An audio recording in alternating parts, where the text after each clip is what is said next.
Hello, what's going on, everybody? Welcome back to the Cannabis News Podcast. We're going to be doing this one live. As you guys know, I've been traveling the country here. I went from Washington through Idaho, Montana, and back into South Dakota. Been having a lot of fun. Got to review a bunch of dispensaries along the way and products. Took my car to two, and I had a lot of fun. So, welcome back to the Canna News segment. Let's hop in. I got a couple of different things to review with you guys today. I'm excited about it. So, this one is on the marijuanamoment.net, and this was all about the Maryland governor signs the cannabis sales bill. So, let's take a look at that. Basically, the Maryland Governor Wes Moore signed the legislation to regulate marijuana sales in preparation of the state's voter-approved legislation taking effect on July 1st. So congratulations to Maryland. You guys are now going to be accessing stores, it sounds like, legal sales to marijuana, so that's awesome.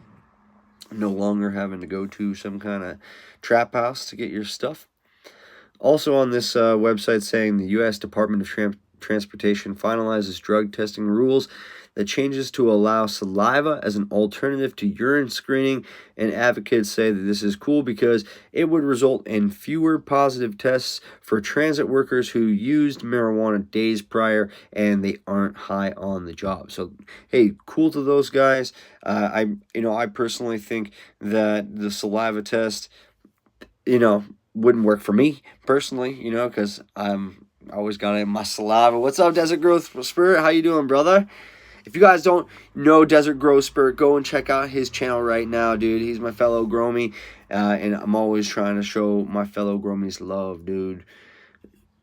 Colorado lawmaker Jared Polis signed a bill to regulate psychedelics under a voter-approved legislation, and a new study found that cancer patients who use medical cannabis for 2 weeks see improvement in pain intensity and interreference sleep quality with subjective cognitive functioning, which is a pretty cool one because not too long ago there was a article coming out saying that cannabis didn't actually cause any pain relief, which if you've ever used cannabis during any kind of pain, you know that is a crock of bullshit.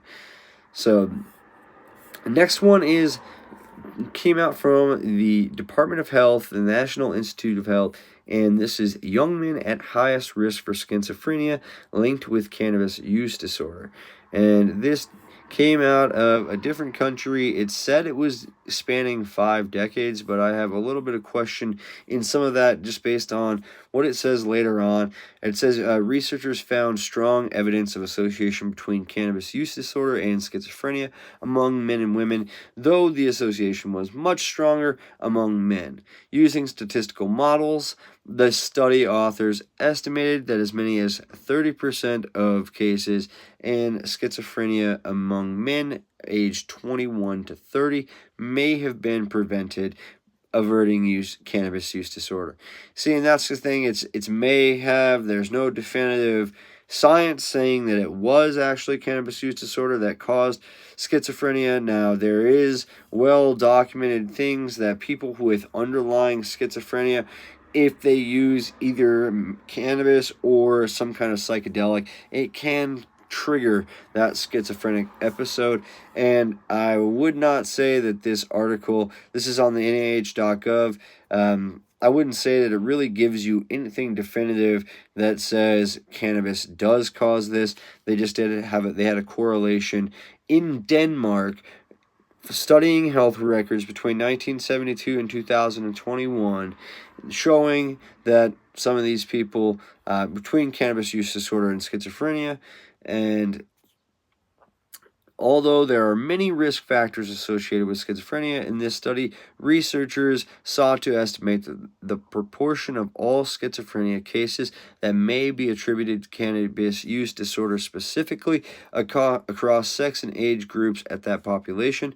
The study team estimated that 15% of schizophrenia among men 16 to 49 may have been avoided in 2021 by preventing cannabis use disorder, in contrast to 14% of aged women 16 to 49. So it's all may have been, could be's, very vague. None of it seems real valid to me. I've known a lot of people who smoked weed. I've not known a single person who has gone schizophrenic because of it. And I'm nearing that 20-year mark with my cannabis use. So this next one is on the Colorado Department of Transportation.gov, co.gov, and this is the Montrose Police and CDOT raise awareness about cannabis impaired driving. So what they did on the 19th of April, they, just like the last cannabis news segment I talked about, this was cool. This is a new one where the Montrose Police Department, the drug recognition expert, they held a workshop. So it's including information on how law enforcement detects impairment and a class on visible indicators on the impairment from cannabis. And this was cool because they did not only invite just civilians to come take part of this, but they also invited medical patients to come take part of this. And during the demonstration, volunteers ingested fast-acting THC edibles to varying levels of impairment. The volunteers then underwent a mock roadside sobriety assessment by law enforcement to demonstrate to industry members and others in attendance how officers detect impairment. The volunteers were given a Lyft ride, credit to get home, and home from the event safely. That's cool. And Colorado Department of Transportation deeply values our partners in the cannabis industry and their willingness to work alongside us to help keep Coloradans safe. And that was the director of the Highway of Safety Office of the Colorado Department of Transportation. That's what I'm talking about. South Dakota, if you watch somebody in charge in South Dakota, if you guys are watching my channel, let's get something like this going. Not only for our roadways, let's keep our roadways safe, but also for the gun laws. I know I said that last time. I think that it would be awesome, and I think it's something that we need nationwide. We need more of these kind of things where the police and the cannabis industries work together to make this not only industry safer, but our environment safer out there. I would much rather see a lot of information get poured into cannabis consuming and driving, because the reason right now we don't have some kind of standard on inebriated driving with cannabis is everybody is technically inebriated at a different level, and that's why they haven't done a federal stance on DUI driving with cannabis. And that's why, if you listen to the Pot Brothers at Law, they talk about, if you keep your mouth shut and you follow their script, it's extremely hard for somebody with a good lawyer to get pinned with a DUI charge with cannabis alone. So awesome. Shout out to not only responsibility.org, Canopy Growth, and the Marijuana Industry Group, but also Wana Brands. I guess Wana just probably provided all of those fast-acting gummies for this program. So I thought that was really cool. This is another one by marijuanamoment.net, and this is a really good article to see come out because everybody wants to see those numbers, those stats.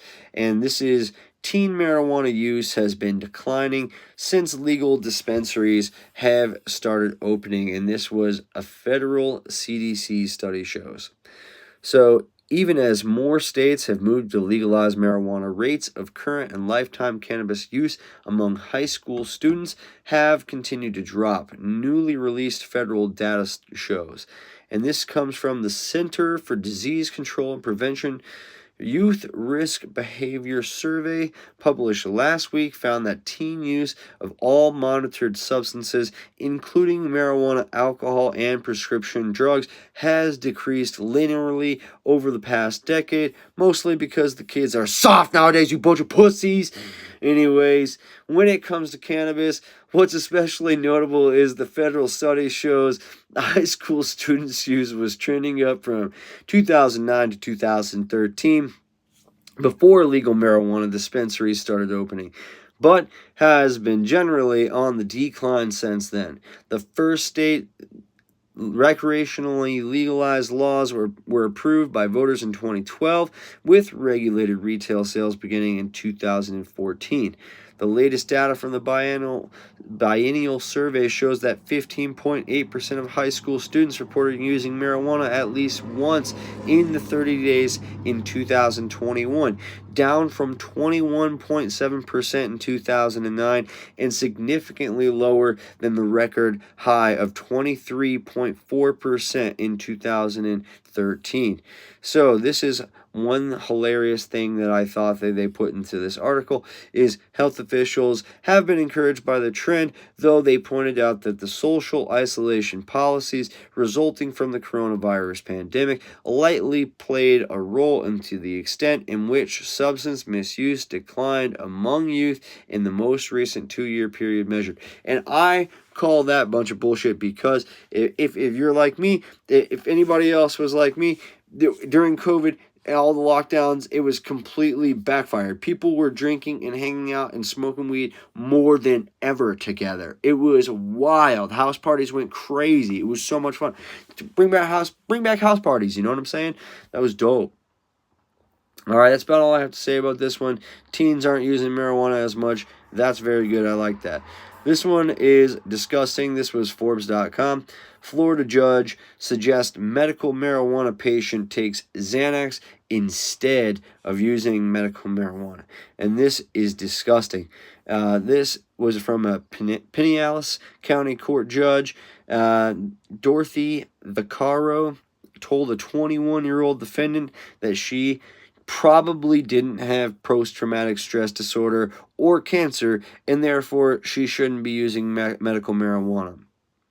The poor young lady told the judge that she used it to help her regulate her anxiety, and she said, anxiety can be done in a different way through alprazolam, right? Xanax. And she said, so they can deal with that way, and there's a drug that they can give you.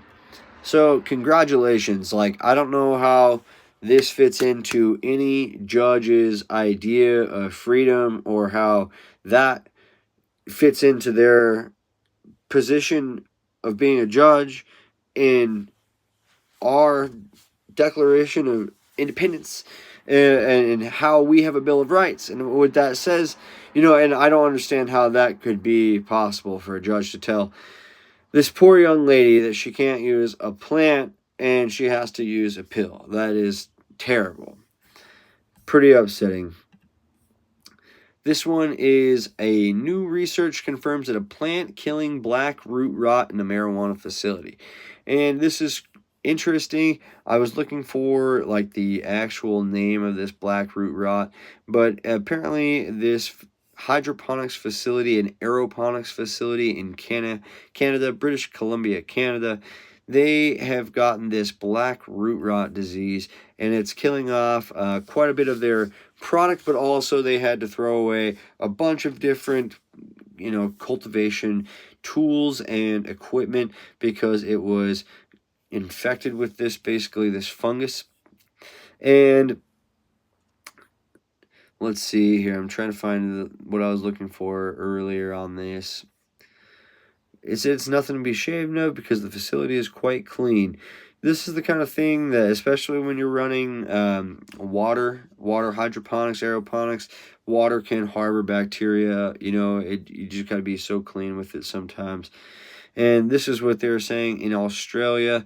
There was a black root rot epidemic on cotton crops, declared a pandemic, and there was black root on a Kentucky hemp crop as well. And I was looking for the scientific name of this black root rot. It just says black root rot from what I can see. So apparently they're concerned about it, basically just becoming a more prevalent thing in cannabis, because there's just like now several different cultivation facilities that have found this black root rot, but they're more concerned about the hop latent virus, and that was on mjbizdaily.com. This one is on Illinois' marijuana tax revenue is the highest in the country, next to California. This is the WGN9, WGNTV.com.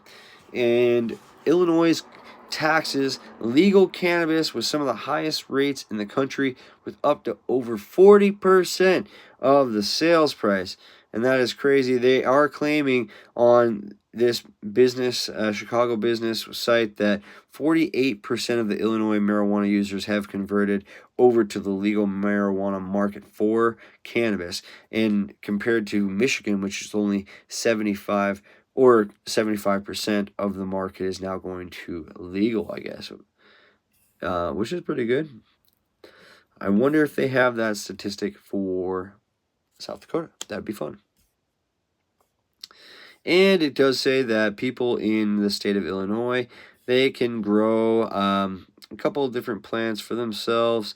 They can have 5 plants on their own if they are a medical patient, and they can have 5 plants if they're not a medical patient, but they won't face any jail time, but they could have to pay $200. That is the dumbest law. The dumbest law. Illinois is filled with stupid laws, though. Well, right on, guys. Thank you guys so much for tuning in for this week's Canna News. I hope you guys enjoyed it. Hit that like button. Subscribe if you haven't already. And I will see you next week.